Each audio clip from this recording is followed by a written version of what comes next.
안녕하십니까. TV 비판과 대안 그 코너 부분과 전체를 진행하고 있는 서성교입니다. 저희는 이제 부분을 통해서 전체를 조망하고 또 전체 속에서 부분을 봐야지 제대로 통찰력을 확보할 수 있다. 특히 한반도 안보와 관련해서 한반도 안보뿐만 아니라 북한과 미국과 일본과 중국, 러시아 이 주변 정세를 제대로 파악해야지 우리 안보 상황을 철저하게 통찰 있게 잘 볼 수 있고 또 대안을 제시할 수 있다고 그래서 부분과 전체를 이름을 지었습니다. 영상을 보시고 내용이 좋으시면 좋아요와 공유를 많이 눌러주시면 감사하겠습니다. 그리고 구독도 많이 눌러주시면 고맙겠습니다. 오늘은 한반도 안보와 외교 전문가의 이인배 박사 모시고 최근 한반도 안보 정세 28일 날 북한이 대형 방사포 또 두 발을 발사했는데 이것과 관련해서 말씀 나누도록 하겠습니다. 안녕하십니까? 네, 안녕하십니까? 북한이 올해만 들어서서 이제 13번째죠. 미사일과 또 방사포 시험 발사를 했는데 이번에는 초대형 방사포라고 알려지고 있습니다. 직경이 약 한 600mm, 그러니까 한 60cm쯤 되죠. 제가 군대에 있을 때 포병에 있었는데 저희는 105mm 또는 155mm를 주로 사용했는데 600mm면 상당히 큰 포탄이고 또 길이가 이번에는 한 70, 80km 날아갔다고 그러니까 만약에 북한에서 발사하게 되면 우리 부산까지 또 목포까지 도달할 수 있을 정도로 가공할 무기를 시험 발사했습니다. 이번 발사 관련된 내용을 간단하게 좀 소개해 주실까요? 네, 이번에 이제 초대형 방사포를 발사했는데요. 8월 24일 첫 번째 발사하고 난 이후에 이제 네 번째 했는데요. 예. 보면은 두 발씩 쏘았어요. 두 발씩 쏘을 때 보면은 한 발 쏘기에 방사포라는 것은 계속 연속 발사할 때 의미가 있거든요. 예. 근데 지난번에 8월 달에 발사할 때는 한 발 쏘고 나서 17분 후에 또 발사를 했어요.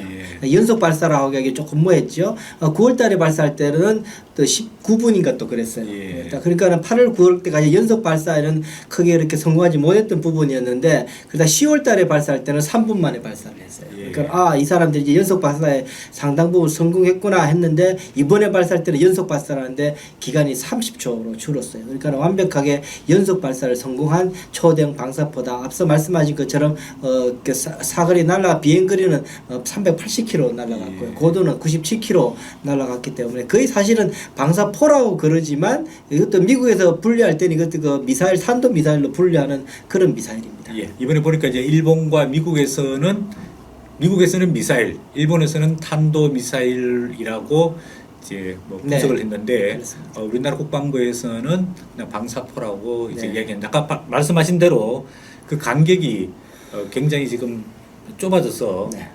연속적으로 발사를 계속하게 되면은 그거를 방어하거나 추적하기가 굉장히 어려워지지 않습니까? 그렇죠. 굉장히 가공할 만한 위협적인 무기라고 생각이 되는데 만약에 이런 대형 방사포들이 정말 실전 배치된다면은 우리 대한민국 안보에 굉장한 위협이 될 수 있지 않습니까? 그렇죠. 그러니까 이게 앞서 말씀 380km 날아간다 그러면은 거의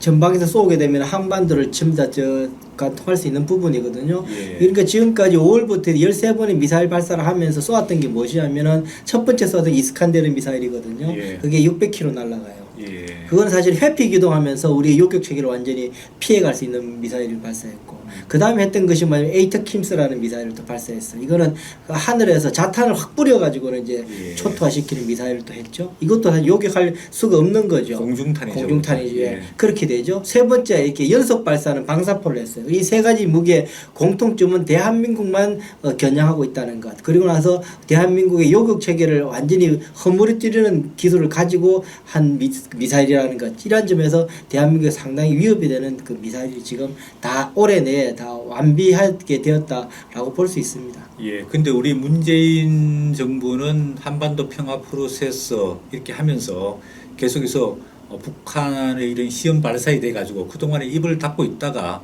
이번 대형 방사포 네. 발사에 대해서는 네. 뭐 상당히 조금 유감이다 이런 이야기를 했는데 이 박사님 보시기에는 연말을 앞두고 북한이 왜 이런 대형 방사포 발사를 시험한 것으로 보입니까? 네, 제가 볼 때는 이제 김정은은 이제 연말 시점이라는 걸 늘 이야기했지 않습니까? 그게 예. 사실은 미국을 향해서 연말 시점이기도 했지만 전반적인 북한의 대외 전략이 완전히 이제는 다 변화를 완전 완성했다. 저는 그렇게 보는 부분입니다. 예. 4월 달에 시정 연설을 통해서 김정은은 한국 정부의 중재자 역할에 대해서 오지랖 넓은 일 하지 말라 그랬습니다. 예. 그렇게 함으로 인해서 당국 간 대화는 완전히 그때부터 이제 스톱시켰었죠. 두 번째 있는 건 10월이었습니다. 금강산 관광 지구에서 하면서 우리 한국에서 지은 건물들 기분 나쁘다 다 뜯어내라라고 이야기를 하면서 이 금강산 사업에 남조선이 낄 자리는 없다라고 하면서 독자 사업을 추진하게 됩니다. 이로써 연초에 신년사에서 밝혔던 개성공단이나 금강산 같은 경협 사업에 대해서 이제는 더 이상 기대 갖지 않겠다라면서 독자 사업으로 완전히 방향을 틀었습니다. 세 번째 했던 것은 지난주였잖아요. 창린도에서 그는 그 적대행위 금지 구역이었습니다. 9.19 남북 군사합의에서 적대행위 그거에서 직접 김정은이가 내려와서 시험 발사를 지시해서 아주 칭찬하고 갔습니다. 정면에서 직접적으로 김정은이가 9.19 남북 군사합의를 정면에서 파기를 선언했다라고 저는 보여집니다. 그리고 나서 오늘 방사포 발사를 성공함으로 인해서 완벽하게 이제 한국과의 관계는 완전히 끝을 냈다라고 저는 보여지는 거죠. 예, 대한민국이 상당히 이제 남북 관계에서 대한민국이 지금 배제되고 있는 전통적으로 말하면 북한의 전략인 통미봉남, 네. 남한을 배제시키고 미국과 직접 협상하겠다 그렇게 계속해서 이런 입장을 견지하고 있는데 이번에 그 방사포 시험 발사도 김정은이 연초에 올해 말까지 미국과 협상하겠다라고 시한을 정해놓고 지난 10월 초에도 실무 협상을 했지만 실패로 끝나고 이제 연말이 한 달여 남았는데 이런 대형 방사포 시험 발사가 미국으로 하여금 좀 협상에 임하라는 압박용이 될 수 있을까요? 일단 의도는 압박용일 수 있습니다. 예. 그렇지만 이것이 미국의 압박이 되지는 않겠죠. 예. 그러니까 이럴 겁니다. 그렇다고 미국을 실제로 압박할 수 있는 수준이라 그러면 SLBM이나 ICBM 정도를 쏘아야 되겠죠. 예. 그럴 경우에는 사실 그렇게 해서 압박이 될 것이 아니라 오히려 패가 완전히 미국에게 쏠려가기 때문에 그 김정은에 훨씬 더 위협이 될 수 있기 때문에 그 패를 쓸 수가 없을 겁니다. 예. 그러면서도 불구하고 김정은은 그런 고민하겠죠. 그러면서 미국을 압박할 수 있는 자극할 수 있는 방법이 뭘까라고 생각했을 때 한반도의 위기를 최대한 끌어올리는 것이 그런 협상 수단에 도움이 되겠다라고 판단한 거라고 저는 봅니다. 창린도도 그렇고 이번에 초대형 방사포도 그렇고 이렇게 함으로 한반도에서 위기를 최대한 더 끌어올림으로 인해서 미국을 아주 불편하게 만들겠다. 이건 미국에 대한 직접적인 그 도발이거나 미국에 대한 직접적인 압력이 아니기 때문에 미국이 거기에 대해서 뭐 무력 카드를 쓰기 어렵죠. 그러면서도 상당히 어렵게 만들 수 있기 때문에 일단 그런 측면에서 한반도에서 위기를 고조시킬 가능성이 높다. 12월까지 시안에서 저는 그 한반도를 통해서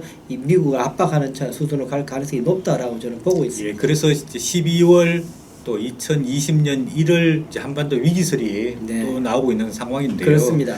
지금 이제 미국 입장에서 보자면은 트럼프 미국 대통령이 이제 탄핵 조사 문제로 인해서 굉장히 곤혹을 겪고 있기 때문에 사실은 북한 문제에 그렇게 신경을 쓸 수 없는 상황이지 않습니까? 그렇습니다. 네. 그렇게 본다면은 북한의 김정은 위원장이 아무리 도발이나 위기를 고조하더라도 미국이 응답하게 되지 않으면은 오히려 북한의 위기 조장이 우리 대한민국 안보에 더 위험해질 수 있는 가능성이 커지는 거죠. 그렇죠. 그게 우리의 고민이죠. 그러니까는 미국으로서 북한으로서는 미국을 자극할 카드가 사실은 마땅치 않습니다. 예. 그렇게 거기에다가 미국도 북한에 대한 관심 둘 이유가 점점 더 사라지고 있고요. 예. 혹자들 어제도 제가 방송에서 이야기하는 게 트럼프 대통령의 재선 가능성이 얼마나 되느냐 이야기하고 있는데. 재선 가능성은 지금 경제든지 그 실업률을 봐서 상당히 아주 낮게 되어 있기 때문에 이 재선 가능성은 굉장히 높습니다. 오늘도 다른 외교 전문가를 만나서 이런 이야기 저런 이야기 하다 보니까는 재선 가능성을 묻는 것 자체가 사실은 트럼프이기 때문에 그런 거다. 이 정도의 미국의 상황 같으면은 당연히 되는 건데 트럼프는 좀 약세라서 될지 안 될지 좀 의문되게 한다 정도라는 거죠. 이 말은 무슨 말이냐면 훨씬 트럼프 대통령의 재선 가능성은 어쨌든 높은 수준이다라고 볼 수 있는 상황이고 그럼에도 불구하고 불안 요소들을 이제 잠재우려 그러면 그러면 여러 가지 조치가 필요한데 그러려고 그러면은 북한 문제는 최대한대로 지금은 수면 위로 가라앉히는 게 트럼프를 가장 좋습니다. 예. 그렇게 본다 그러면 트럼프 대통령의 그 북한에 대한 관심은 좀 떨어질 가능성이 높다 보여집니다. 예, 그런 약점을 잘 이용해서 북한은 더욱더 자기 주도적으로 외교를 끌고 가려고 노력을 많이 할 것으로 보여지고 있는데 그렇습니다. 최근에 이제 남북 관계도 상당히 이제 경색돼 있는 상황이고 북미 간에도 이제 대화가 이루어지지 않는 상황이고 또 이런 상황 속에서 우리 그 미국과 우리 대한민국 관계도 지금 상당히 또 갈등을 빚고 있지 않습니까? 안 좋죠. 네. 최근에 연말까지 그 주한 미군 분담금 문제 해결하겠다고 그랬는데 미국 내에서도 너무 과도하게 요구하고 있다. 적절하게 낮춰서 한미 동맹 관계를 잘 유지해서 지역 내 안정을 유지하는 게 결국 미국의 이익이 되고 있다라고 지금 이야기가 나오고 있는데 지금 주한미군 분담금 협상 앞으로 어떻게 좀 전망을 하고 계십니까? 좀 어려워요. 사실은 이제 앞서 말씀하신 것처럼 지소미아 이 사태 때문에 미국과 한국과의 신뢰 관계가 상당히 좀 상처를 많이 입은 상황입니다.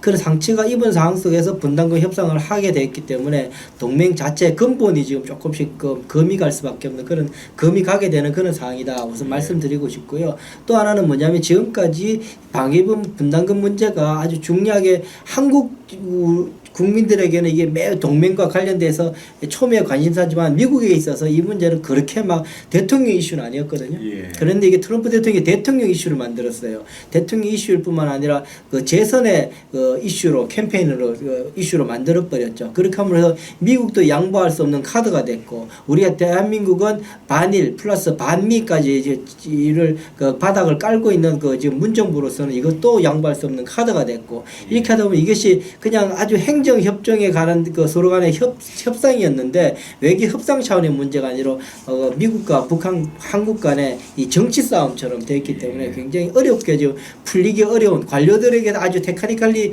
기술적으로 풀려야 될 문제가 정치적인 싸움으로 번져있기 때문에 굉장히 어렵게 지금 상황이 가고 있다 생각이 듭니다. 예, 이거 주한미군 분담금 최근년에 와서 이제 상당히 협상이 어려워지고 있는데 너무 이렇게 끝까지 가는 소위 말하는 벼랑 끝 전술로 인해 가지고 우리도 국익에 훼손이 되고 미국도 상당히 상처를 받을 수 있는 가능성이 있습니다.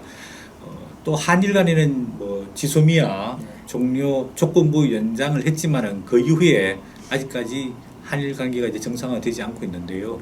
최근에 뭐 저희가 사드 배치 이후에 중국과 관계 상당히 안 좋았는데 계속해서 경제적으로 또 안보적으로 위협을 하고 있는데 추고홍 그 주한 중국 대사가 뭐 국회 강연을 통해서 한반도에 중국을 겨냥한 뭐 중거리 미사일 등등 또 사대 추가 배치 이런 것들을 절대적으로 반대한다.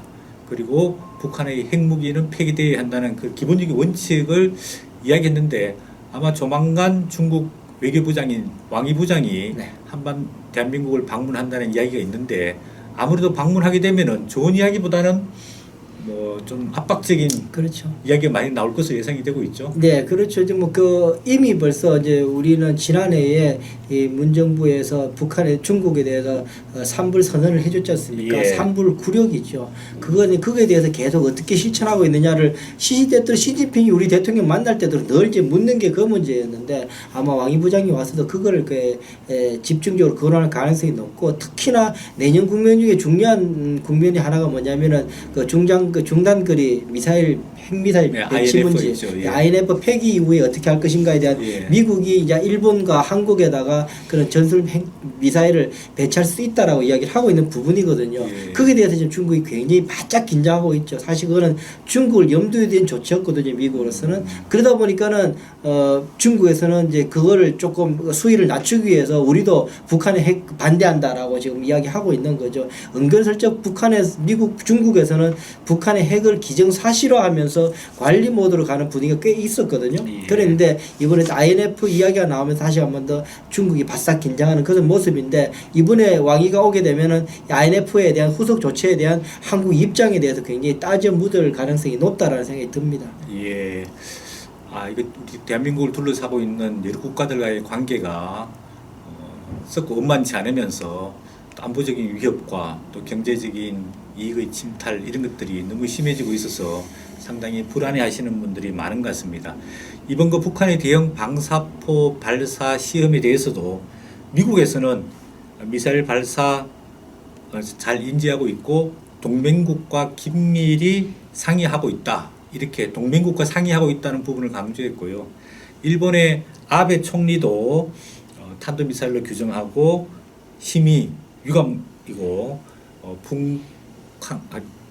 일본과 미국 또 미국과 일본과 한국 간에 긴밀하게 협의하고 있다. 이런 약간 큰 그림에서 동맹국들과 또 긴밀히 협력국들과 협의하고 있다. 이런 이야기 나왔는데 우리나라에서는 뭐 한반도 긴장 완화에 도움이 되지 않는다. 네. 강한 유감을 표시하면서 네.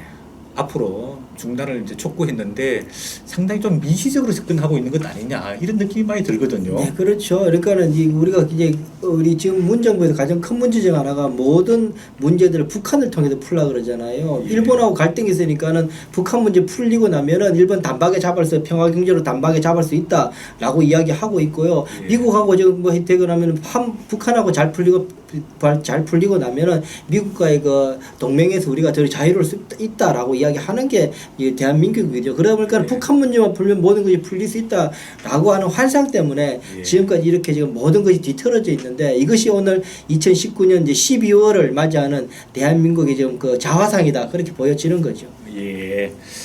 11월 29일 날 국회 정보위가 열렸는데 국정원장이 국회에 나와서 북한의 동창리 미사일 발사장에서 차량과 장비 움직임이 증가하고 있다. 아까 우리 임배 박사 이야기하셨듯이 북한이 좀 더 벼랑끝 전술을 쓰기 위한 도발을 할 가능성이 상당히 높다라고 이야기했습니다. 이런 2019년 연말 또 2020년 초반 이 한반도 안보 상당히 위기가 다가오고 있는데 우리 국민들은 할 수 있는 일이 없지 않습니까? 그렇죠. 그러면 정부가 경계심을 가지고 북한에 대해서 엄중하게 경고하고 또 일본과 우리 미국과 또 중국과의 관계를 더욱더 돈독히 하면서 이런 한반도 안보를 좀 안정화시켜 나가야 할 조치가 필요해 보입니다. 오늘 우리 임배 박사 고맙습니다. 네, 고맙습니다.